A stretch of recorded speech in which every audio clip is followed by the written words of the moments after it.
আল্লাহ পাক রব্বুল আলামিন এই যে পুরো কুল এবং কায়নাত আল্লাহ পাক রব্বুল আলামিন সৃষ্টি করেছেন। আল্লাহ পাক রব্বুল আলামিন এই হাজার হাজার মাখলুক আল্লাহ তাআলা যে সৃষ্টি করলেন, একটা উদ্দেশ্য নিয়েই কিন্তু তিনি সৃষ্টি করেছেন। এমনি এমনি কিন্তু আমাদেরকে তিনি সৃষ্টি করেন নাই, ঠিক কিনা বলেন? আর একটু আওয়াজ দিয়ে বলতে হবে, ঠিক কিনা বলেন? এই কোরআন আল্লাহ পাক রব্বুল আলামিন বলতেছেন, যারা এই কোরআনের কথাগুলো শ্রবণ করবে এবং সেই অনুযায়ী যারা তাদের এই জীবনকে পরিচালনা করবে, আল্লাহ পাক রব্বুল আলামিন তিনি ঘোষণা দিচ্ছেন, আমি আল্লাহ তাআলা তাদেরকে হেদায়েত দান করব। সুবহানাল্লাহ বললেন না? পবিত্র কোরআনুল কারীমে আল্লাহ পাক রব্বুল আলামিন বলেন, আল্লাযীনা ইয়াসতামিউনাল ক্বাওলা ফায়াত্তাবিউনা আহসানাহু উলাইকাল্লাযীনা হাদাহুমুল্লাহ।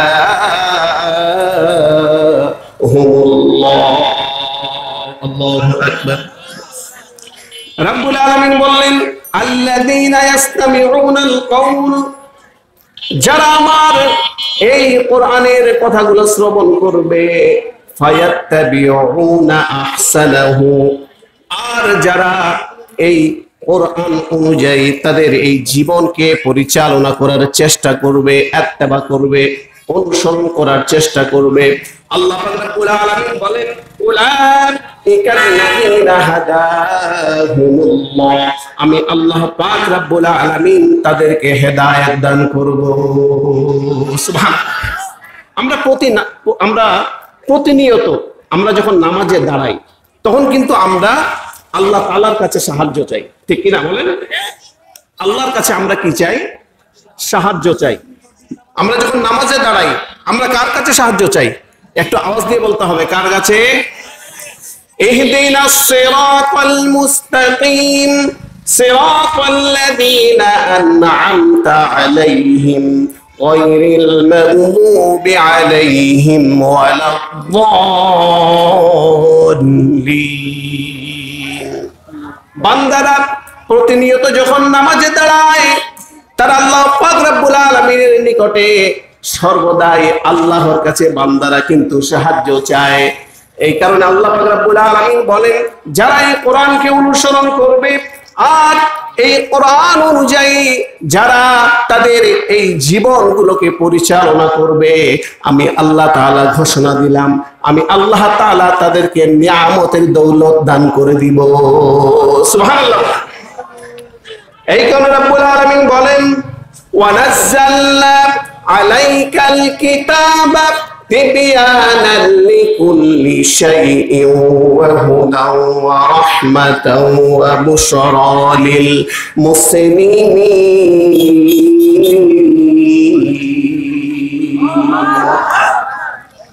রব্বুল আলামিন পবিত্র কোরআনে বলেন, ওয়ানাজ্জালনা আলাইকাল কিতাব,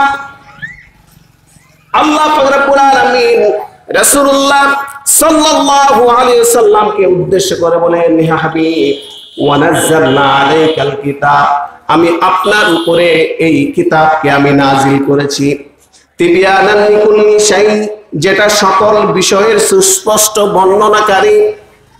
আল্লাহ পাক রব্বুল আলামিন বললেন, এমন একটি কিতাব হাবিব আপনার উপরে আমি নাযিল করলাম, আপনাকে দান করলাম, যেই কিতাব হচ্ছে সকল বিষয়ের সুস্পষ্ট বর্ণনাকারী।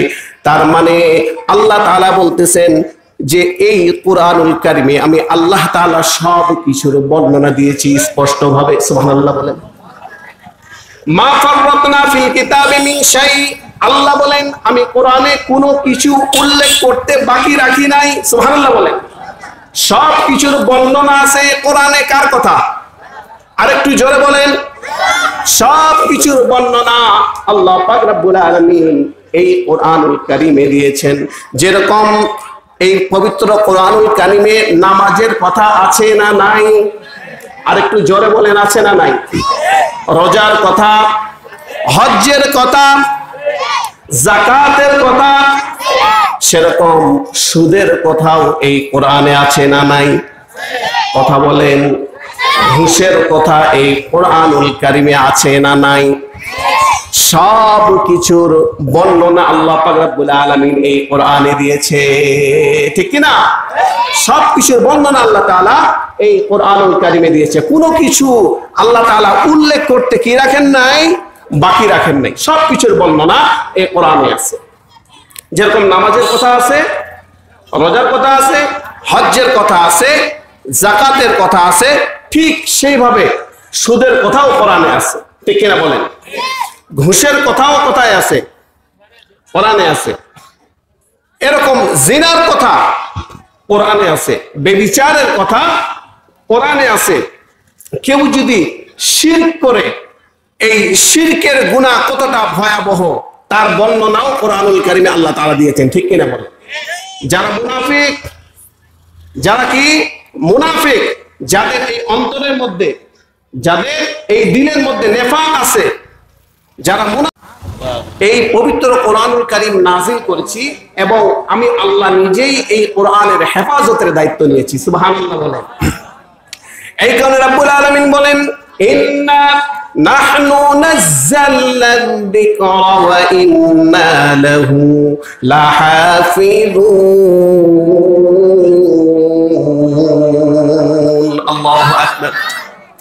রব্বুল আলামিন বলেন, ইন্না নাহনু নাযালনা যিকরা, নিশ্চয় আমি আল্লাহ তাআলা এই কোরআনকে নাযিল করেছি, ওয়া ইন্না লাহু লাহাফিযুন, আর এই কোরআনকে হেফাজতের দায়িত্ব আমি আল্লাহ নিয়েছি। সুবহানাল্লাহ।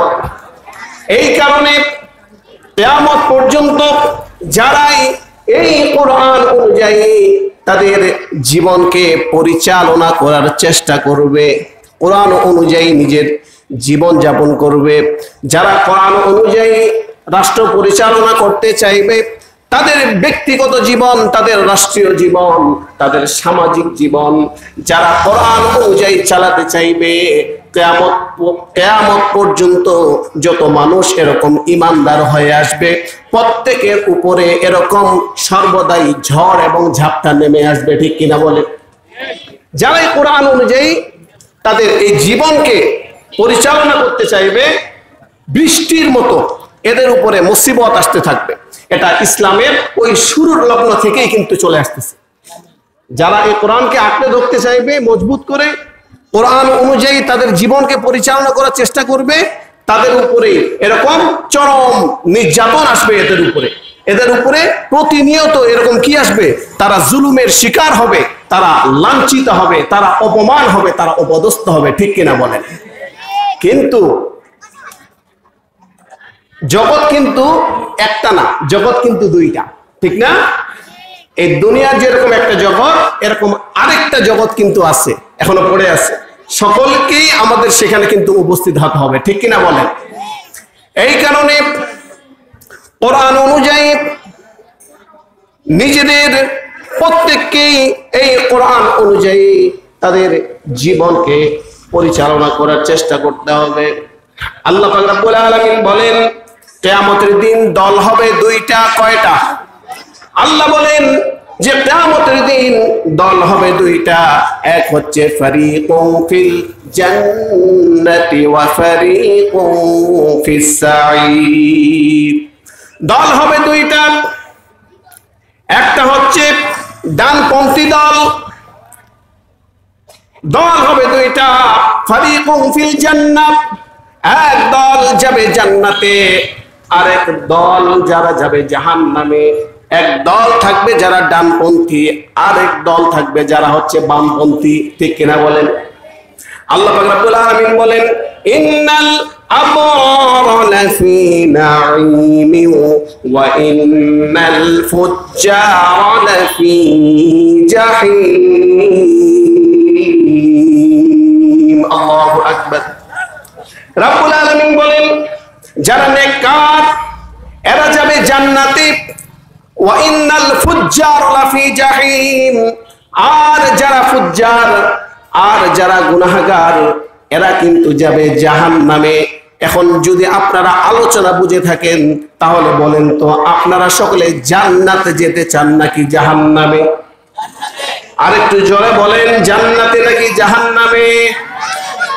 এই কারণে যদি জান্নাতে যেতে চান, আল্লাহ পাক রব্বুল আলামিন বলেন, যদি তোমরা জান্নাতে যেতে চাও তাহলে তোমরা জান্নাতে যাওয়ার জন্য একজন ঈমানদার, একজন আল্লাহওয়ালা, একজন মুত্তাকি, একজন বুজুর্গর সঙ্গে হয়ে যাও। সুবহানাল্লাহ বলেন। আল্লাহ পাক রব্বুল আলামিন বলেন, ইয়া আইয়ুহাল্লাযীনা আমানু তাকুল্লাহা ওয়া কুনু মা'আস সাদিকিন। আল্লাহু আকবার। রব্বুল আলামিন বলেন, ইয়া আইয়ুহাল্লাযীনা আমানু তাকুল্লাহ, হে ঈমানদারেরা, ইত্তাকুল্লাহ, আল্লাহকে ভয় করো, ওয়া কুনু মা'আস সাদিকিন, আর সত্যবাদীদের সঙ্গী হয়ে যাও। কার সঙ্গী হয়ে যাও? সত্যবাদীদের সঙ্গী হয়ে যাও।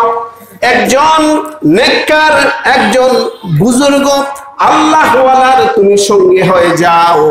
যদি তুমি একজন বুজুর্গ আল্লাহওয়ালার যদি তুমি সঙ্গী হতে পারো, এই বুজুর্গ, এই নেককার, এই আল্লাহওয়ালা তোমাকে এই দুনিয়ার মধ্যে সৎ পথে পরিচালিত করে আল্লাহর জান্নাত পর্যন্ত তোমাকে পৌঁছে দিবে। সুবহানাল্লাহ। এই কারণে বন্ধু গ্রহণ করার ক্ষেত্রে একটু সাবধানতা অবলম্বন করতে হবে। কথা বলেন। বন্ধু গ্রহণ করার ক্ষেত্রে কি করতে হবে? একটু সাবধানতা অবলম্বন করতে হবে। কেন? যদি আপনার সঙ্গীটা খারাপ হয়, আপনি যতই ভালো হন, এ কিন্তু আপনাকে জান্নাতের পথে নিয়ে যাবে না, এ কিন্তু আপনাকে জাহান্নামের দিকে নিয়ে যাবে। কথা বলেন। এই কারণে আপনি যাকে গ্রহণ করবেন, যাকে সঙ্গী হিসেবে আপনি গ্রহণ করতে চান, এই ব্যক্তিটা কেমন, এটা কিন্তু আগে আপনাকে ভেবে চিন্তে রাখতে হবে যে আমি যার সাথে বন্ধুত্ব করব, আসলে মূলত এই ব্যক্তিটা আল্লাহকে মানে কিনা। কথা বলেন না। তার কারণ আপনি যদি নেতা হিসেবে কাউকে মানেন, নেতা হিসেবে যদি আপনি কাউকে মানতে যান, তাহলে আপনাকে আগে যাচাই বাছাই করতে হবে যে এই নেতা আসলে ইসলাম পন্থী কিনা। ঠিক কিনা বলেন? অনেক নেতা আছে যারা উপরে দেখায় ইসলামকে অনেক ভালোবাসে, আসলে ভিতরে ভিতরে এদের পুরা অন্তরটা নেফাকিতে ভর্তি। ঠিক কিনা বলেন? এরকম বহু আছে, উপরে কিন্তু এরা কিন্তু বুঝতে দেয় না। এরা কি দেয় না? বুঝতে দেয় না। এরা দেখায় যে না, আমরা কি অনেক ভালো, আমরা ইসলামকে অনেক মহব্বত করি, ইসলামকে অনেক ভালোবাসি, কিন্তু দুঃখের বিষয় এরাই সবচাইতে ইসলামকে নিয়ে বেশি ষড়যন্ত্র করে। ঠিক কিনা বলে? আর এদেরকেই বলে হচ্ছে মুনাফিক। এদেরকে কি বলে? কথা বলে না। এদেরকে কি বলে? যাদের উপরে এক এবং ভিতরে আরেকটা, এদেরকে ইসলামের পরিভাষায় কি বলে? মুনাফিক। বন্ধুগণ আমার,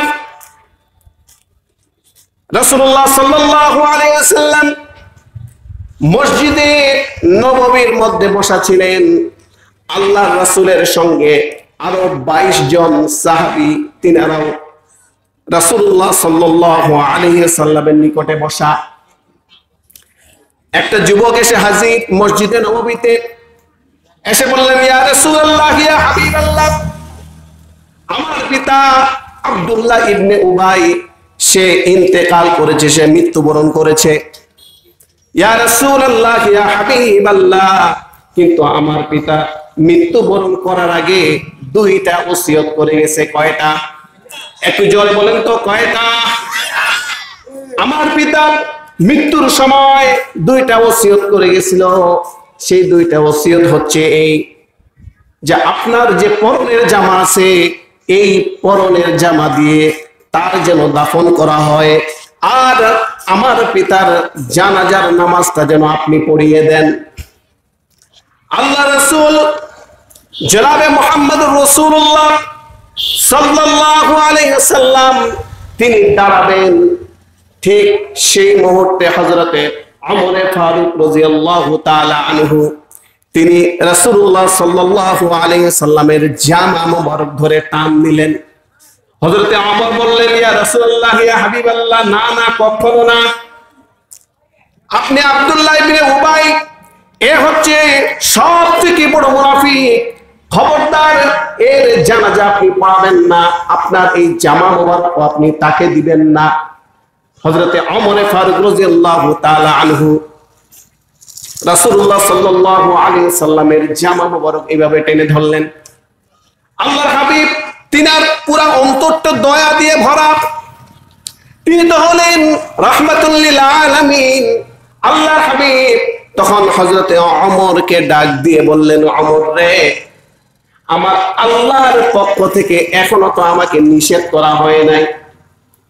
হযরতে ওমর এবং আল্লাহর হাবিব পাশাপাশি দাঁড়ানো, সাথে সাথে হযরতে জিবরাইল আমিন সঙ্গে সঙ্গে এই পবিত্র কোরআনুল কারীমের আয়াত নিয়ে তিনি উপস্থিত হয়ে গেলেন।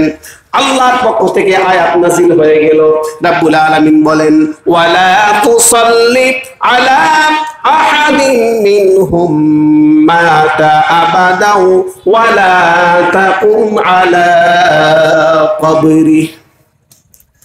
রাব্বুল আলামিন বলেন, হাবিব, যারা মুনাফিক, যাদের এই অন্তরের মধ্যে নেফাক দিয়ে ভরা, এদের জানাজার নামাজ তো পড়ানো দূরের কথা, লা তাকুম আলা কবরি, খবরদার খবরদার আপনি তাদের কবরের পাশে গিয়েও দাঁড়াবেন না।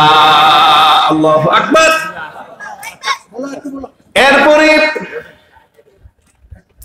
রাসূলুল্লাহ সাল্লাল্লাহু আলাইহি ওয়াসাল্লাম হযরতে ওমর ফারুক রাদিয়াল্লাহু তাআলা আনহুকে বললেন, এই ওমর রে, আমার রব তো আমাকে এখনো পর্যন্ত তার জন্য ক্ষমা চাওয়ার জন্য তো আল্লাহর পক্ষ থেকে কোনো নিষেধ আসে নাই, আমি এই কারণে তার জন্য একটু ক্ষমা চাই। সঙ্গে সঙ্গে আল্লাহ তাআলার পক্ষ থেকে আবার আয়াত নাযিল হয়ে গেল, ইন তাস্তাগফির লাহুম আও লা তাস্তাগফির লাহুম ইন তাস্তাগফির লাহুম ৭০ মাররাতান ফালান ইয়াগফিরাল্লাহু লাহুম। আল্লাহর পক্ষ থেকে আয়াত নাযিল হয়ে গেল, হে রাসূল, আপনি তার জন্য ক্ষমা চান বা নাই চান, হে রাসূল, আপনি যদি তার জন্য ক্ষমা চান, একবার নয়, দুইবার নয়, ৭০ মাররাতান, আপনি যদি তার জন্য ৭০ বার ক্ষমা চান, আমি আল্লাহ তাকে মাফ করব না। একবার না দুইবার নয়, কয়বার? ৭০ বারও যদি আপনি যদি তার জন্য কি চান, মাফ চান, আমি আল্লাহ তাকে কি করব না, মাফ করব না। এই আয়াত নাযিল হয়ে গেল। একটু খেয়াল করেন, আল্লাহ পাক রব্বুল আলামিন এই কোরআনের আয়াত নাযিল করে দিলেন। এই কোরআনের আয়াত নাযিল করে দেওয়ার দ্বারা শুধুমাত্র আব্দুল্লাহ ইবনে উবাইর জানাজা যে পড়ানো যাবে না, সে যে মুনাফিক, তার শুধু জানাজা যে পড়া যাবে না, এটা শুধুমাত্র কি করা হয় নাই, এটা শুধুমাত্র আদেশ করা হয় নাই, বরং কিয়ামত পর্যন্ত যত আব্দুল্লাহ ইবনে উবাই ইবনে সুলুলের যত সন্তানেরা, আওলাদ যারা আছে, যারা ইসলামকে নিয়ে যারা কি করে, ষড়যন্ত্র করে, যারা দ্বীনের মাহফিলগুলোকে বন্ধ করতে চায়, যারা সর্বদাই ইসলামকে নিয়ে যারা ষড়যন্ত্র করে, এই আয়াত দ্বারা সাবিত হয়ে গেল কিয়ামত পর্যন্ত যত আব্দুল্লাহ ইবনে উবাই ইবনে সুলুলের মতো যতজন ইসলামকে নিয়ে ষড়যন্ত্রে লিপ্ত হবে, আল্লাহর পক্ষ থেকে আদেশ, এদের জানাজা পড়া যাবে না। ঠিক কিনা বলে?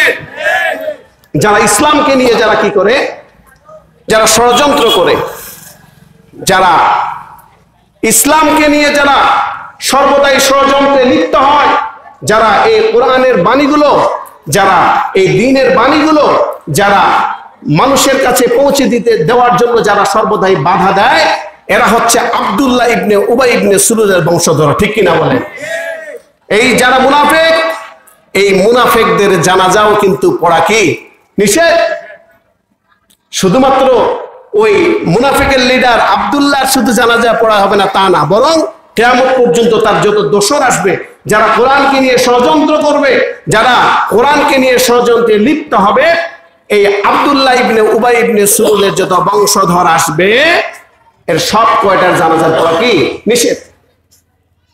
এই কারণে ইসলামের শুরুর লগ্ন থেকে আজ পর্যন্ত মনে রাখবেন, যতবারই ইসলামকে নিয়ে ষড়যন্ত্র হয়েছে, ইসলামকে রুখে দেওয়ার চেষ্টা করা হয়েছে, ততবারই এই যুবকদের একটা বিশাল অংশ,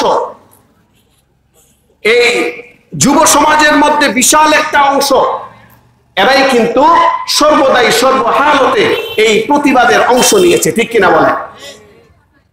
একটা কথা মনে রাখবেন, এই যুবকদের কিন্তু মাইনাস করে আপনি কিন্তু কোনো কিছু করতে পারবেন না। ঠিক না? এই যুবকদের মাইনাস করে কোনো কিছু করা কি যাবে? কথা বলেন না কেন? এই যে আমরা বলতেছি না যে নতুন স্বাধীনতা পাইছি, বলতেছি না? আর কথা বলেন না কেন? নতুন স্বাধীনতা পাইছি, এটা কার ওসিলায়? আরে কথা বলেন না কেন?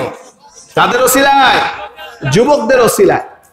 ইনশাআল্লাহ এই যুবকদের হাত দ্বারায় ঠিক যেইভাবে আমরা নতুন স্বাধীনতা অর্জন করেছি, ইনশাআল্লাহ এই যুবকদের হাত ধরে আবার পুরা ওয়ার্ল্ডের মধ্যে, পুরা বিশ্বের মধ্যে ইসলামী খেলাফা কায়েম হবে ইনশাআল্লাহ। ঠিক কিনা বলেন?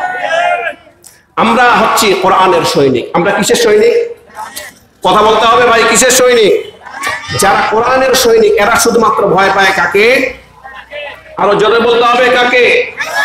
আল কোরআনের সৈনিক আমি, নেই তো পরাজয়, এক আল্লাহর গোলাম আমি, এই তো পরিচয়, এই তো পরিচয়। আল কোরআনের সৈনিক আমি, নেই তো পরাজয়, এক আল্লাহর গোলাম আমি, এই তো পরিচয়, আমার এই তো পরিচয়।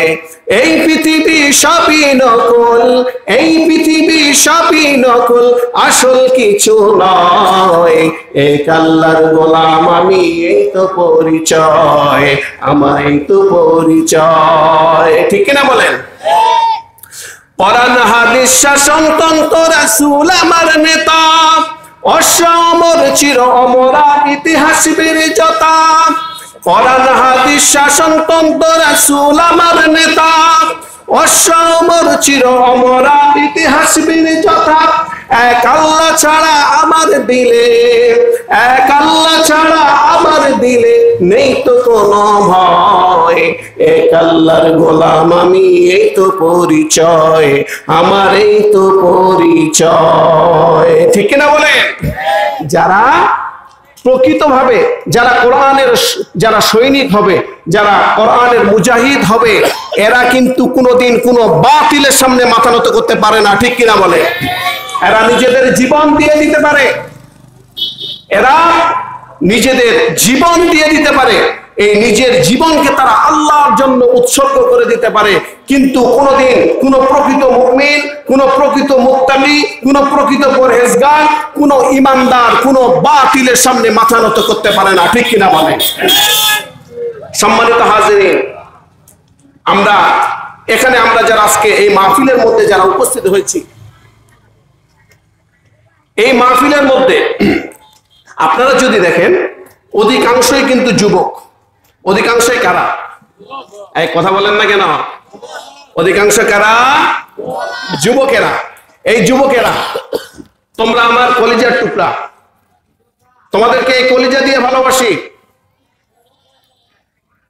এই যুবকদের জন্য স্বয়ং রাসূলুল্লাহ সাল্লাল্লাহু আলাইহি ওয়াসাল্লাম তিনি হাদিসের মধ্যে ইরশাদ করেছেন যে কিয়ামতের দিন, কঠিন মুসিবতের দিন, যেদিন মাথার এক হাত অথবা এক মুঠ উপরে সূর্যটা আসবে, মানুষের এই জিহ্বাটা কুকুরের মতো নাভির স্থল পর্যন্ত চলে যাবে, মাটিটা হয়ে যাবে তামার মতো গরম,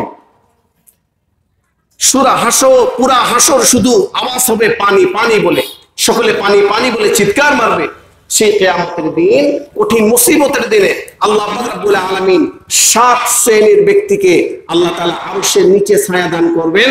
তার মধ্যে এক নাম্বার হচ্ছে, এক প্রকারের ব্যক্তি হচ্ছে ওয়াশাবুন নাশা ফি ইবাদাতিল্লাহ, ওই সমস্ত যুবক যারা যৌবনকালে আল্লাহর ইবাদতে লিপ্ত থাকতো। সুবহানাল্লাহ বলেন।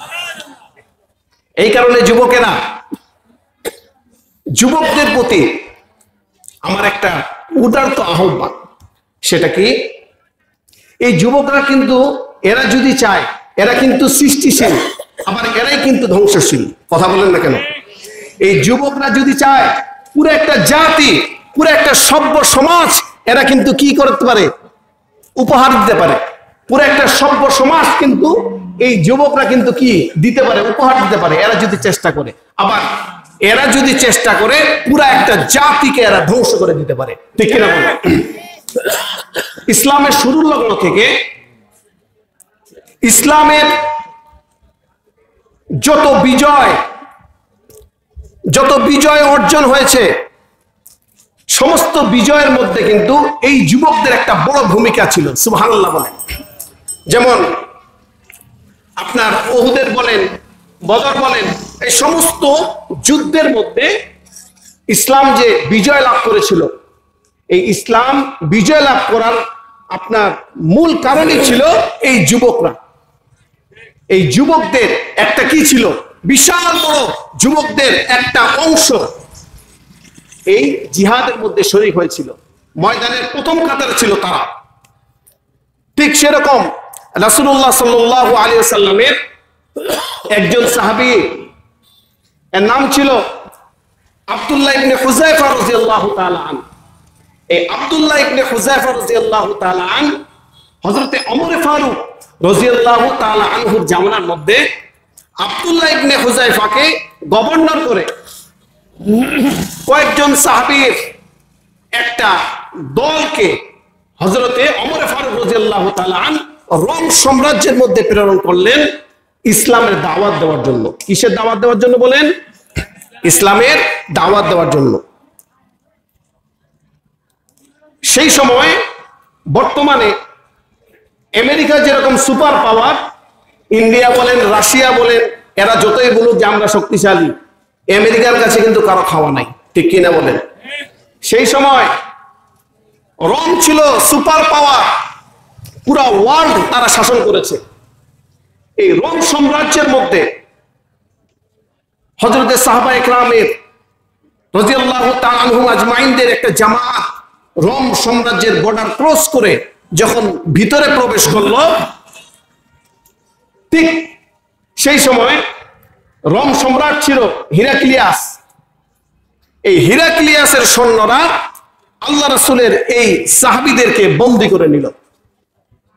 বন্দী করে এরা হিরাক্লিয়াসের নিকটে তাদেরকে, এই সাহাবাদেরকে উপস্থিত করলো। হিরাক্লিয়াস প্রচন্ড রেগে সাহাবাদেরকে উদ্দেশ্য করে বললেন, এই সাহাবারা, তোমাদের মধ্যে আমির কে? তোমাদের মধ্যে সেনাপতি কে? আমির কে? তখন আল্লাহ রাসূলের সাহাবী আব্দুল্লাহ ইবনে হুযায়ফা রাদিয়াল্লাহু তাআলা আনহু তিনি দাঁড়িয়ে গেলেন। আব্দুল্লাহ ইবনে হুযায়ফার চেহারা ছিল অত্যন্ত সুন্দর, অত্যন্ত সুন্দর। চাঁদের মতো চেহারা আল্লাহ তাআলা তাকে দান করেছিলেন। সুবহানাল্লাহ বলেন। এবং সুঠাম দেহের অধিকারী ছিলেন এরকম একটা যুবক। হিরাক্লিয়াস খ্রিস্টান হলেও আব্দুল্লাহ ইবনে হুযায়ফাকে দেখার পর তার প্রেমে পড়ে গেল। আব্দুল্লাহ ইবনে হুযায়ফাকে বলতেছে যে, তুমি কি জানো না যে এই রোম সাম্রাজ্যে যারা ইসলামের দাওয়াত দেওয়ার জন্য যারা প্রবেশ করবে তাদের কি ভয়াবহ শাস্তি হতে পারে? এটা কি তোমার জানা নাই? আব্দুল্লাহ ইবনে হুযায়ফা রাদিয়াল্লাহু তাআলা আনহু রোম সম্রাটকে উদ্দেশ্য করে বললেন, এই রোম সম্রাট শোনো, যেদিন আমি আল্লাহ রাসূল বিশ্বনবীজি জনাবে মুহাম্মদুর রাসূলুল্লাহ সাল্লাল্লাহু আলাইহি ওয়াসাল্লামের হাতে হাত রেখে যেদিন ইসলাম ধর্ম গ্রহণ করেছি, সেদিন আমি আমার এই জীবনকে আল্লাহর রাস্তায় সঁপে দিয়েছি। সুবহানাল্লাহ। আমি জানি আমার কি ভয়াবহ শাস্তি হতে পারে, তারপর আমি ইসলামের দাওয়াত দেওয়ার জন্য এখানে প্রবেশ করেছি। এবার হিরাক্লিয়াস আল্লাহ রাসূলের সাহাবী আব্দুল্লাহ ইবনে হুযায়ফাকে বললেন, আব্দুল্লাহ ইবনে হুযায়ফা রে, তোমাকে আমি মুক্তি দিতে পারি, একটা শর্ত যদি তুমি মেনে নাও, তাহলে তোমাকে এবং তোমার সাথীদেরকে আমি ছেড়ে দিব। আব্দুল্লাহ ইবনে হুযায়ফা রাদিয়াল্লাহু তাআলা আনহু বললেন, কি শর্ত? রোম সম্রাট আব্দুল্লাহ ইবনে হুযায়ফাকে বললেন, আব্দুল্লাহ ইবনে হুযায়ফা, তুমি যদি মুহাম্মদের কালিমা ছেড়ে দাও, মুহাম্মদের কালিমা যদি তুমি ছেড়ে দিতে পারো, তাহলে তুমি সহ তোমাদের সকল সাথীদেরকে ছেড়ে দেওয়া হবে। আব্দুল্লাহ ইবনে হুযায়ফা যখন এই কথা শুনলেন, রোম সম্রাটের দিকে তাকিয়ে হযরত আব্দুল্লাহ ইবনে হুযায়ফা রাদিয়াল্লাহু তাআলা আনহু বললেন, এই রোমের কুকুর, তুমি যে কথা বলেছো, এই রোমের কুকুর, তুমি আমাকে বললা মুহাম্মদের কালেমা ছেড়ে দিতে, কিন্তু না, আমার যদি জীবন চলে যায় এরপর মুহাম্মদ সাল্লাল্লাহু আলাইহি ওয়াসাল্লামের কালেমা আমি ছেড়ে দিতে পারি না। সুবহানাল্লাহ বলেন। এবার হিরাক্লিয়াস এবার মনে মনে চিন্তা করতেছে যে এইভাবে তো হচ্ছে না, তাহলে এবার অন্য একটা পন্থা অবলম্বন করি। এবার হিরাক্লিয়াস তাকে বলতেছে, আব্দুল্লাহ ইবনে হুযায়ফা, তুমি তো জানো আমি রোম সম্রাট, তোমাকে আমি আরেকটা অফার দেই। সে বলতেছে, কি অফার? বলতেছে, তুমি যদি ইসলাম ধর্মকে ছেড়ে দাও, তাহলে এই রোম সাম্রাজ্যের অর্ধেক সম্পত্তি আমি তোমার নামে লিখে দিব। আর আমার ঘরে একটা মেয়ে আছে, সুন্দরী রমণী, এ পুরা রোম সাম্রাজ্যের মধ্যে সব থেকে বেশি সুন্দরী, এই মেয়ের সঙ্গে তোমাকে বিবাহ দিয়ে দিব। আব্দুল্লাহ ইবনে হুযায়ফা, সাহাবায়ে কেরাম রাদিয়াল্লাহু তাআলা আজমাইনদের ঈমান কত মজবুত ছিল দেখেন।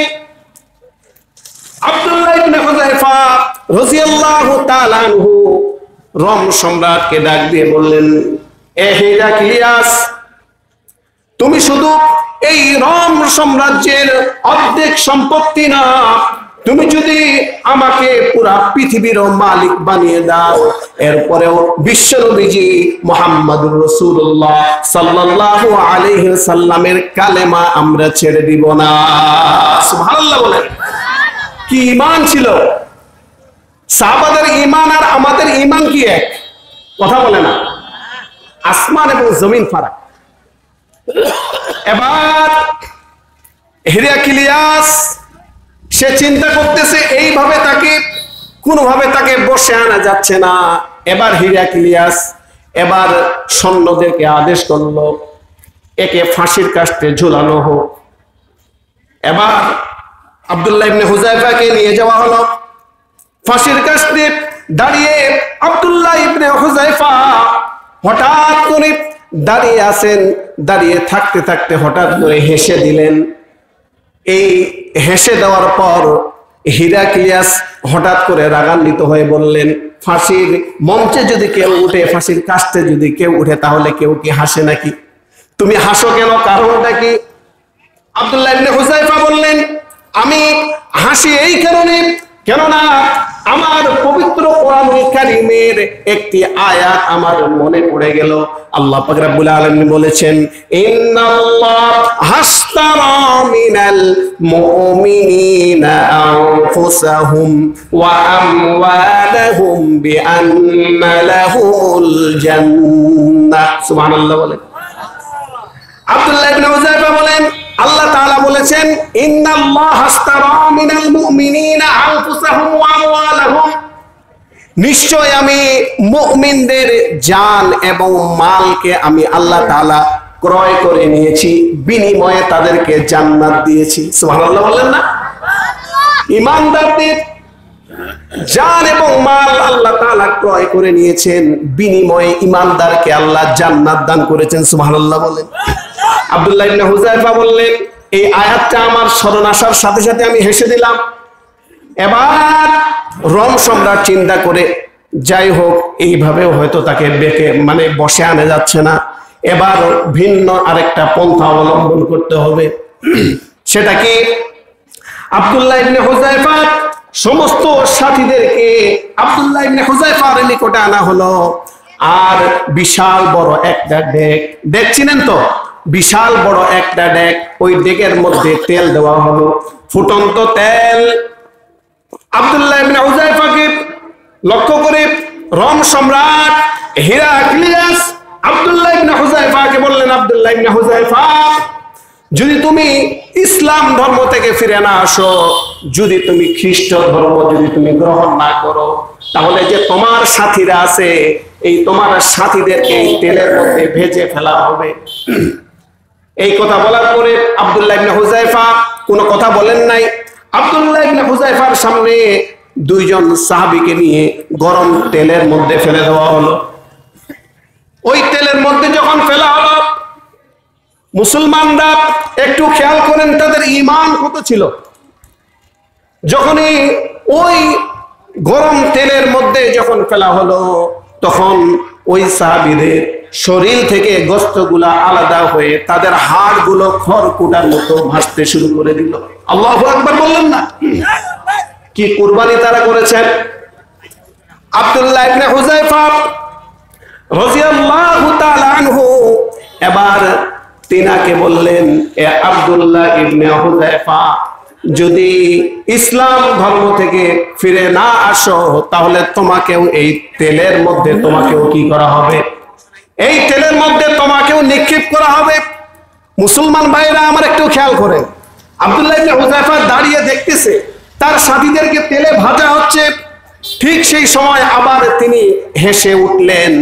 এবার হিরাক্লিয়াস আবার রেগে গেলেন, এ তুমি হাসো কেন? তোমার সাথীদেরকে এইভাবে তেলের মধ্যে পুরানো হচ্ছে, আবার তুমি হাসো, কারণটা কি?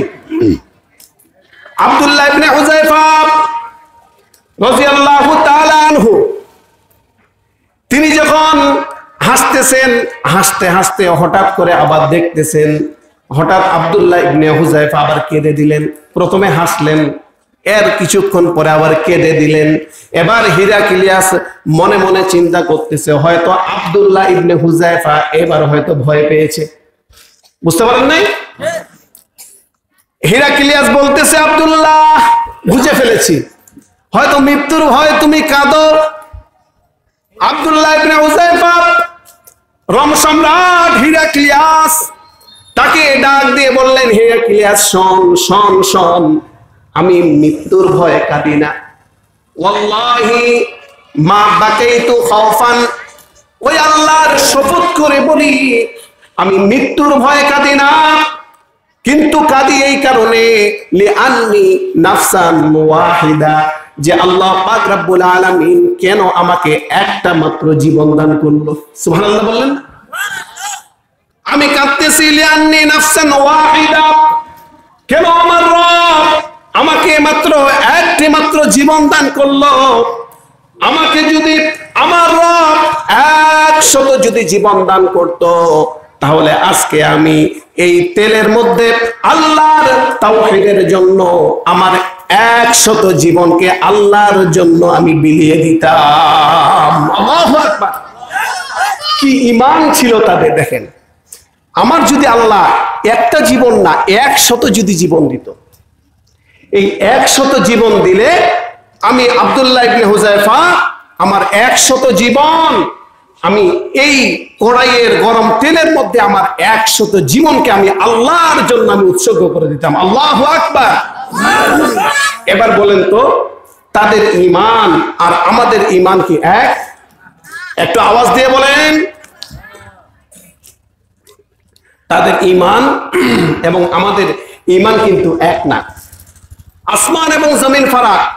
এই কারণে আল্লাহ পাক রব্বুল আলামিন কোরআনে বলেছেন, আমিনু কামা আমানান নাস, ঈমান আনো তার মতো। সমস্ত মুফাসসির একরাম একমত, আমিনু কামা আমানান নাস থেকে আল্লাহ পাক রব্বুল আলামিন এখানে সাহাবা একরাম রাদিয়াল্লাহু তাআলা আনহুম আজমাইনদেরকে বুঝিয়েছেন। সুবহানাল্লাহ বলেন। এই কারণে ঈমান আনতে হবে সাহাবাদের মতো। কার মতো? আর একটু জোরে বলেন না, কার মতো? সাহাবাদের মতো কি আনতে হবে? ঈমান আনতে হবে। ঈমান এটা মারাত্মক। ভাইরা আমার, যদি কোনো অন্যায় দেখে, কোনো অন্যায় যদি আপনার কোনো সময় যদি আপনার চোখের সামনে কোনো আপনি অন্যায় দেখেন, আপনার দিল যদি সেই অন্যায়কে যদি বাধা না দেয়, তাহলে আপনাকে মনে করতে হবে আপনার ঈমান এখনো পরিপূর্ণ হয় নাই। ঠিক কিনা বলেন? মুসলমানের সন্তান যারা পরিপূর্ণ নিজেদেরকে ঈমানদার দাবি করবে, এটা কিন্তু সর্বদাই মাথায় রাখতে হবে। যারা নিজেদেরকে ঈমানদার দাবি করবে, যারা বলবে আমরা মুসলমান, আমরা ইসলাম ধর্ম গ্রহণ করেছি, অবশ্যই কিন্তু তাদেরকে কোরআন অনুযায়ী তাদের জীবনকে পরিচালনা করতে হবে। ঠিক কিনা বলেন? যে নামে মুসলমান কিন্তু কাজে মুসলমান না, এই ব্যক্তি আল্লাহর কাছে, আল্লাহ তাআলার দরবারে, আল্লাহ তাআলার আদালতে এই ব্যক্তির 1% কি নাই, মূল্য নাই। মুআজ্জাজ হাজিরিন, মনে রাখতে হবে যে আল্লাহ পাক রব্বুল আলামিন কোরআনুল কারীমে যে বিধানগুলো দিয়েছেন, যে বিধানগুলো আল্লাহ তাআলা দিয়েছেন, আদেশের আয়াত যেরকম আল্লাহ তাআলা দিয়েছেন, নিষেধের আয়াতও আল্লাহ তাআলা কোরআনে দিয়েছেন। ঠিক কিনা বলেন? আমি শুরুতেই আপনাদেরকে একটু টাচ দিয়েছিলাম, শুরুতেই বলেছিলাম যে আল্লাহ কোরআনে যেরকম নামাজের আদেশ করেছেন, রোজার আদেশ করেছেন, হজের আদেশ করেছেন, ঠিক সেইভাবে সুদের ক্ষেত্রেও আল্লাহ তাআলা কোরআনের আয়াত নাজিল করেছেন। ঠিক কিনা? এখন বলেন তো, আপনারা যারা উপস্থিত আছেন, আমাদের সমাজে সুদের হার কম নাকি বেশি? একটু আওয়াজ দিয়ে বলেন না। সুদের হার কিন্তু কম না, অনেক বেশি, অনেক বেশি। শুধু তাই নয়, এরকম বহু ফ্যামিলি দেখা যায় যারা সুদে ঋণ নিয়ে জড়িত। এরকম বহু ফ্যামিলি দেখা যায় আমাদের সমাজের মধ্যে, যারা সুদকে সুদই মনে করে না। কথা বলে না? আরেকটু জোরে বলেন না, ঠিক কিনা? এই যে আপনি সুদকে আপনি হালাল মনে করতেছেন, সুদকে আপনার কোনো কিছুই মনে হচ্ছে না যে এটা হারাম কিনা, তাহলে এটাও কিন্তু আপনাকে ভাবতে হবে যে আপনি এখন কিন্তু খাঁটি মুসলিম হিসাবে আল্লাহর আদালতে কি যেতে পারেন নাই। ঠিক কিনা বলেন? এই কারণে সর্বদাই প্রত্যেকের নিজেদের মধ্যে একটা প্রচেষ্টা থাকতে হবে, একটা চেষ্টা থাকতে হবে যে আমি এই কোরআন অনুযায়ী আমার এই জীবনকে আমি কি করব, পরিচালনা করব। পারবেন না ইনশাআল্লাহ? সকলে পারবেন তো? সকলেই? আচ্ছা, একটু আমরা সকলেই যারা আমরা এখনো দাঁড়িয়ে আছি, আমরা ভিতরে আসি তো। আমাদের প্রধান মেহমান চলে আসছে বলে না? আমরা এখনো যারা দাঁড়িয়ে আছি, আমরা ভিতরে, কিন্তু ভিতরে অনেক ফাঁকা জায়গা আছে, আমরা ভিতরে আসি, একটু জিকির করুন লা ইলাহা ইল্লাল্লাহ। আসেন, সামনের দিকে আসেন। লা ইলাহা ইল্লাল্লাহু মুহাম্মাদুর রাসূলুল্লাহ। সকলে বলেন সাল্লাল্লাহু আলাইহি ওয়াসাল্লাম। বলেন তো আমাদের রবকে আরেকটু আওয়াজ দিয়ে, হৃদয়ের যতটুকু ভালোবাসা আছে সমস্ত ভালোবাসা উজাড় করে দিয়ে মহব্বতের সাথে একটু রবকে ডাক দেন না। বলেন না আমাদের রবকে। আল্লাহ আমার রব, এই রবে আমার সব। আল্লাহ আমার রব, এই রবে আমার সব। দামে দামে তনু মনে তারি অনুভব। দামে দামে তনু মনে তারি অনুভব। আল্লাহ আমার রব, এই রবে আমার সব। তোমার দুনিয়াতে আমি যেদিকে তাকাই, ততই নেয়ামতে ডুবে আছি সবাই। তোমার দুনিয়াতে আমি যেদিকে তাকাই, ততই নেয়ামতে ডুবে আছি সবাই। বাখালির গানে শুনি তাসবিহ করো রব, তাসবিহ করো রব। আল্লাহ আমার রব, এই রবে আমার সব। বলেন দামে দামে তনু মনে তারি অনুভব। দামে দামে তনু মনে তারি অনুভব। আল্লাহ আমার রব, এই রবে আমার সব। ঠিক কিনা বলেন? আমাদের রবকে আল্লাহ, আমাদের স্রষ্টাকে, আমাদের রিজিক দাতাকে, আমাদের পালনকর্তাকে, আমাদেরকে খাওয়ানকে। এটা বিশ্বাস আছে তো সকলের? আবার আমাদেরকে এই জমিনের মধ্যে, এই পৃথিবীর মধ্যে আমাদেরকে আল্লাহ যেভাবে সৃষ্টি করেছেন, আবার আমাদের সকলকে আবার আল্লাহ তাআলার দরবারে সকলকে উপস্থিত হতে হবে। এই বিশ্বাস সকলের আছে তো? একটু কথা বলেন, কথা বলেন। সকলকে আল্লাহর দরবারে উপস্থিত হতে হবে, কোনো সন্দেহ আছে? অতর গনা দিন ফু রাইয়া যাবে, গনা দিন ফু রাইয়া যাবে, যৌবনে লাগবে ভাটি, ওহি যে দেখো ডাকিতেছে তোমায় কবরের মাটি। ঠিক কিনা বলেন? যেদিন সন্ধ্যার আগে ডুববে বেলা, এক পলকে ভেঙে যাবে রে তোর রঙেরই মেলা। যেদিন সন্ধ্যার আগে ডুববে বেলা, এক পলকে ভেঙে যাবে রে তোর রঙেরই মেলা। কার দিবা জরে ধমক, কার দিবা তুমি জরে ধমক, কার মাথায় ভাঙবা লাঠি, ওই যে দেখো ডাকিতেছে তোমায় কবরের মাটি। অতর গনা দিন ফু রাইয়া যাবে, গনা দিন ফু রাইয়া যাবে, যৌবনে লাগবে ভাটি, ওই যে দেখো ডাকিতেছে তোমায় কবরের মাটি। ঠিক না বলে? আল্লাহ পাক রব্বুল আলামিন আমাদেরকে এই দুনিয়ার জমিনের মধ্যে সৃষ্টি করেছেন, কিন্তু এটাও আমাদের সকলকে মনে রাখতে হবে, আবার আমাদের সকলকে বিদায় নিয়ে আল্লাহর দরবারে সকলকে উপস্থিত হতে হবে। ঠিক কিনা বলেন? এই দুনিয়ার জমিনে কেউ থাকতে পারে নাই, কত রাজা কত বাদশা এই দুনিয়ার জমিনে ছিল, যাদের এক দাপটে, যাদের এক ইশারায় শত শত না হাজার হাজার না লাখ লাখ মানুষ উঠত আর বসত। ঠিক কিনা বলেন?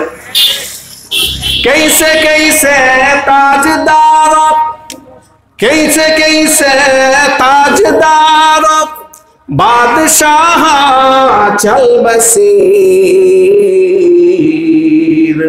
ओ खजीना बाला खाना, शान शौकत क्या हुई, कैसे कैसे खूबसूरत, कैसे कैसे खूबसूरत रानी शहजादिया, तन बदन सब जल गई है, शिकिल सूरत क्या हुई। ठीक ना? यहाँ हम सब मुसाफिर हैं, यहाँ हम सब मुसाफिर हैं, कब्र आखिर ठिकाना, कोई आगे रवाना है, कोई पीछे रवाना। ठीक ना? এই পৃথিবীর মধ্যে আমরা যারা এখনো আছি, আমাদের সর্বহালতে সর্বাবস্থায় আমাদেরকে মনে করতে হবে আমরা হলাম এই পৃথিবীর মধ্যে মুসাফির। কি কথা বলেন না কেন? কি ভাববেন? নিজেদেরকে মুসাফির ভাবতে হবে। মনে করেন আপনি এখান থেকে ঢাকায় সফর করলেন, আপনার বাসা হলো শিকদারহাটে দিনাজপুরে, কিন্তু আপনি ঢাকায় সফর করলেন, আপনি কিন্তু ঢাকায় গিয়ে সারা জীবন থাকবেন না, অল্প কয়েকটা দিনের জন্য থাকবেন। ঠিক না? সেরকম যারা ঈমানদার, যারা মুমিন, আল্লাহ পাক রব্বুল আলামিন আমাদেরকে এই দুনিয়ার মধ্যে যাদেরকে সৃষ্টি করেছেন, আল্লাহ পাক রব্বুল আলামিন এই দুনিয়াটাও আমাদের জন্য মুসাফিরের হালত করে দিয়েছেন। এই দুনিয়া কিন্তু আমাদের আসল বাড়ি না, আমাদের আসল বাড়ি হলো জান্নাত। সুবহানাল্লাহ বলেন। আমাদের বাবা ছিল জান্নাতে, হযরতে আদম আলাইহিস সালাম, ঠিক না? আমাদের মা হাওয়া আলাইহিস সালাতু ওয়াস সালাম তারা জান্নাতে ছিল, কিন্তু আল্লাহ পাক রব্বুল আলামিন যে কোনো কারণবশত হোক এখন বর্তমানে দুনিয়ার মধ্যে আমাদেরকে প্রেরণ করেছেন, আমরা হলাম তাদের আওলাদ। মুসলমান ভাইরা আমার, এই কথা বলার কারণ হচ্ছে এই দুনিয়া আসলে মূলত আমাদের মাকসাদ না। এই দুনিয়া কিন্তু আমাদের আসল বাড়ি না, আমাদের কিন্তু আসল বাড়ি হচ্ছে আল্লাহর জান্নাতে, ঠিক না? এই কারণে সদা সর্বদাই আমাদের দিলের মধ্যে, আমাদের অন্তরের মধ্যে এই নিয়তটা রাখতে হবে যে যেন আল্লাহ পাক রব্বুল আলামিন যে বিধানগুলো আমাদেরকে দান করেছেন, শরীয়তের যে বিধানগুলো আমাদেরকে দেওয়া আছে, যে বিধানগুলো আল্লাহ পাক রব্বুল আলামিন দিয়েছেন, মুসলিম হিসাবে আমাদের সকলকেই এই বিধানগুলো মেনে চলতে হবে। তাহলে কি হবে? যদি আমরা সকলে ঈমান অনুযায়ী, আমাদের এই কোরআন অনুযায়ী আমাদের জীবনকে চালাতে পারি, যদি আমাদের ঈমানটা মজবুত হয়ে যায়, তাহলে মৃত্যুর পরে, এরপরে হাসরের ময়দানে আল্লাহ পাক রব্বুল আলামিন আমাদেরকে যখন ওই হাসরের ময়দানে উত্তোলন করবেন, ঈমান নিয়ে যদি আমরা দাঁড়াতে পারি, তাহলে আমাদের জন্য জান্নাত রেডি, ঠিক না? যদি ঈমান নিয়ে দাঁড়াতে পারেন, তাহলে আপনার জন্য জান্নাত কি রেডি? জান্নাত আপনার জন্য কি রেডি? আর যদি ঈমানটা না নিয়ে যেতে পারেন, তাহলে কিন্তু জান্নাতে তো যাওয়া হবে না, হবেই না, বরং কি ওই জাহান্নামের কঠিন আযাব আল্লাহ পাক রব্বুল আলামিন আপনার জন্য রেখে দিয়েছেন। জাহান্নামের কঠিন আযাবের ব্যবস্থা আল্লাহ তাআলা কাদের জন্য করেছেন? যারা হবে ফুজ্জার, যারা গুনাহগার, যারা আল্লাহকে মানে নাই, আল্লাহর এত নিয়ামত পাওয়ার পরেও যারা আল্লাহ থেকে মুখ ফিরিয়ে নিয়েছে, এরা যাবে জাহান্নামে, ঠিক কিনা বলেন? এই কারণে আমি যে কথাটি বলছিলাম যে মুসলমানদের, ইমানদারদের মূল মাকসাদ, মূল যেটা উদ্দেশ্য, সেটা হচ্ছে আল্লাহর জান্নাত। সুবহানাল্লাহ বলেন। এই কারণে আমাদের প্রতিনিয়ত নেক আমলগুলো করতে হবে। কি আমল করতে হবে? এ ভাই একটা আওয়াজ দিয়ে বলেন না, কি করতে হবে? রব্বুল আলামিন বলেন, ইয়া আইয়ুহান নাসু তাকু রাব্বাকুম লাযী খালাকাকুম ওয়াল্লাযীনা মিন ক্বাবলিকুম লাআল্লাকুম তাত্তাকুন। আল্লাহু আকবার। রব্বুল আলামিন বলেন, ইয়া আইয়ুহান নাসু তাকু রাব্বাকুম, হে ঈমানদারেরা তোমরা আল্লাহকে ভয় করো। কাকে ভয় করো? একটু জোরে বলেন, কাকে? আল্লাহকে, তোমার রবকে তুমি ভয় পাও। আর যদি তুমি তোমার রবকে ভয় পেতে পারো, রব্বুল আলামিন বলেন, রব্বাকুমুল্লাযী খালাকাকুম, তোমাদের রবকে তোমরা ভয় পাও। তার কারণ কি? তার কারণ হচ্ছে তোমাদের রব তোমাদের সৃষ্টি করেছেন। আমাদেরকে সৃষ্টি করেছেন কে? আরেকটু জোরে বলেন। মানুষকে সৃষ্টি করেছেন যিনি, তিনি হচ্ছেন আমার রব আল্লাহ, ঠিক কিনা বলেন? আল্লাহ বলেন, হে মানুষেরা তোমরা আমি রব, আমি আল্লাহর ইবাদত করো। কেন? কেননা তোমার রব তোমাকে সৃষ্টি করছে। যে রব তোমাকে সৃষ্টি করছে, সেই রবের ইবাদত তুমি করো। সুবহানাল্লাহ বলেন। শুধু আমাদেরকে যে আল্লাহ তাআলা সৃষ্টি করছে তা কিন্তু না, ওয়াল্লাযীনা মিন ক্বাবলিকুম, আমাদের পূর্ববর্তী যারা ছিল এদের সকলকে মহান আল্লাহ পাক রব্বুল আলামিন সৃষ্টি করেছেন। আমাদের স্রষ্টাকে আল্লাহ, আল্লাহ তাআলাই আমাদেরকে কি করেছেন? সৃষ্টি করেছেন এই দুনিয়ার মধ্যে। ভাই, এই দুনিয়ার মধ্যে আসলাম, সব ঠিক আছে, কিন্তু দুনিয়ার মধ্যে এসে হেলাধুলায় আপনার মনে করে সময়টা শুধু কাটিয়ে দিলাম, তা কিন্তু চলবে না। জগৎ কিন্তু একটা না, এখান থেকে আবার কিন্তু আমাদেরকে যেতে হবে কবরের জগতে, ঠিক কিনা বলেন? যারা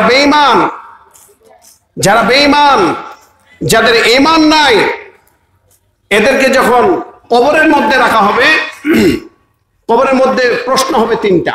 কয়টা? আমরা সকলেই তো জানি, জানি না? প্রশ্ন হবে কয়টা? তিনটা। এক, মান রব্বুকা, তোমার রব কে? যারা প্রকৃত ঈমানদার, প্রকৃত মুত্তাকি, পরহেজগার, আল্লাহ বিরু, খোদা বিরু, এদেরকে প্রশ্ন করার সাথে সাথেই এরা উত্তর দিবে রব্বি আল্লাহ, সুবহানাল্লাহ বলে। এরপরে প্রশ্ন করা হবে তোমার দিন কি ছিল, তোমার দিন কি?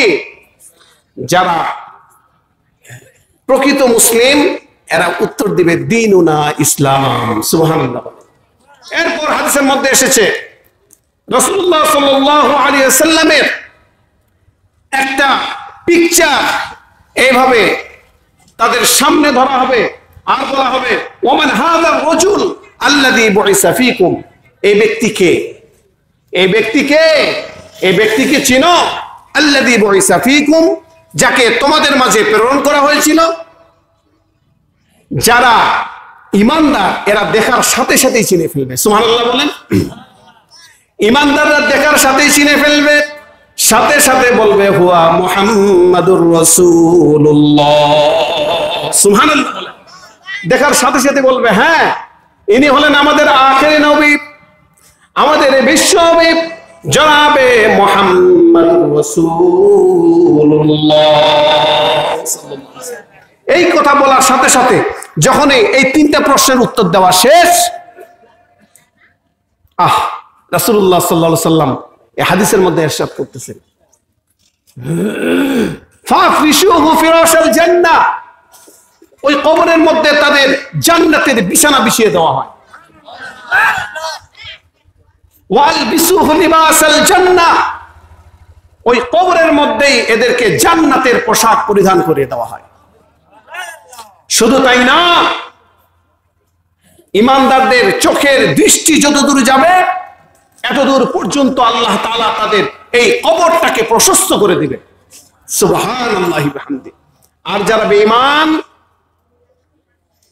যারা বেঈমান, যারা আল্লাহর প্রতি ঈমান আনে নাই, আল্লাহকে আল্লাহ বলে মানে নাই, মানুষের উপরে জুলুম করছে, অন্যায় করছে, অত্যাচার করছে, যারা অবিচার করছে, যারা মানুষের সম্পদ আত্মসাৎ করছে, এরা কি কবরের মধ্যে এই তিনটা সওয়াল, এই তিনটা প্রশ্নের উত্তর দিতে পারবে? বহু মানুষ আছে, এরা উপরে দেখায় খুব ভালো, দেখতে দেখা যায় খুব সুফি, ভিতরে ভিতরে একদম শয়তানের কি, একদম শয়তানের কি, একদম পাক্কা শয়তান, একটা শয়তানের ওস্তাদ। এরা উপরে উপরে দেখায় অনেক ভালো, এরকম বহু মানুষ আছে। একটা কথা মনে রাখবেন, রাসূলুল্লাহ সাল্লাল্লাহু আলাইহি ওয়াসাল্লাম বলতেছেন যে যারা ইসলামের জন্য, যারা শহীদ হওয়ার জন্য যারা তামান্না রাখে, কিসের জন্য? ইসলামের জন্য যারা কি নিজেদের জীবন দেওয়ার জন্য যারা কি রাখে, তামান্না রাখে, ইচ্ছা পোষণ করে, যারা আশা রাখে যে আল্লাহ কোনো একটা সময় যদি তোমার কোরআনের জন্য, তোমার রাসূলের ইজ্জতের জন্য, সম্মান রক্ষার জন্য যদি কোনো সময় ময়দানে নেমে যদি জীবন দেওয়া লাগে, তাহলে আমিও সেই কাতারের মধ্যে থাকতে রাজি। এই নিয়ত যদি কোনো বান্দার অন্তরের মধ্যে থাকে, রাসূলুল্লাহ সাল্লাল্লাহু আলাইহি ওয়াসাল্লাম বলতেছেন বাল্লাগাহুল্লাহু মানাজিলাশ শুহাদাই ওয়া ইম্মাতা আলা ফিরাশি। সেই ব্যক্তি যদি তার ঘরের ভিতরে, তার বিছানার মধ্যেও যদি তার মৃত্যু হয়, আল্লাহ পাক রব্বুল আলামিন এই শুধু যে তার নেক নিয়ত, এর বদৌলতে তার মৃত্যুটাকে শহীদি মৃত্যু হিসেবে আল্লাহ তাআলা কি করে দিবেন? লিপিবদ্ধ করে দিবেন, সুবহানাল্লাহ। কোন মানুষ শুধু অন্তরের মধ্যে কি রাখে? এটা আশা রাখে, সেটা কি যে যদি কোনো সময় ইসলামের জন্য জীবন দেওয়া লাগে, সবার প্রথমে আমি জীবন দিব। এই নিয়ত যদি কোনো ব্যক্তির শুধু অন্তরে থাকে, যদি যুদ্ধের প্রয়োজন নাও হয়, সে বেঁচে থাকাকালীন যদি তাকে কোনো যুদ্ধে অংশগ্রহণ করতে নাও হয়, এরপরে শুধু তার এই খালেস নিয়তটা ছিল, এই নিয়তের ওসিলায় আল্লাহ পাক রব্বুল আলামিন সে বিছানায় মৃত্যুবরণ করলেও সে হয়তো অসুস্থ হয়ে মারা যেতে পারে, হয়তো সে অ্যাক্সিডেন্ট হয়ে মারা যেতে পারে, যে কোনো ভাবেই তার মৃত্যুটা হোক, কিন্তু আল্লাহ তাআলা তার এই মৃত্যুটা এই নেক নিয়তের কারণে শহীদি খাতায় লিপিবদ্ধ করে রেখে দিবে। সুবহানাল্লাহি ওয়া বিহামদিহি। তবে আল্লাহর হাবিব বলেন শহীদদের সমস্ত গুনাহ মাফ করে দেওয়া হবে, শুধুমাত্র একটা ছাড়া। কয়টা? আল্লাহ রাসূল বলতেছেন সব গুনাহ শহীদদের মাফ করে দেওয়া হবে, শুধুমাত্র একটা। সেটা হচ্ছে কি? ইল্লাদাইন, ঋণ। কথা বলে না, কি মাফ করা হবে না? ঋণ মাফ করা হবে না। আমাদের মধ্যে অনেকে আছে, কারো থেকে মনে করেন টাকা হাওলাত করছে, নিছে, কিন্তু মনে করেন পরবর্তীতে দেওয়ার কথা 3 দিন পর, আর 7 দিনেও ফোন ধরে না। কথা বুঝেননি? 7 দিনও কি ফোন ধরে না, ফোন রিসিভ করে না। বেচারা এখন চিন্তা করতেছে 1 মাস হয়ে যাচ্ছে রে, এই ফোন রিসিভ করে না, ব্যাপারটা কি? এই আবার চলে গেছে ওর বাসায়, চিন্তা করতেছে এবার বাসায় যাই, বাসায় গিয়ে এর কাছ থেকে আমার টাকাটা আদায় করে নিব। করতেছে ওর বাসায় গিয়ে টাকাটা আদায় করতে হবে, তাছাড়া কোনো উপায় নেই। কেন? ফোন তো ধরে না, ফোন কি ধরতেছে না।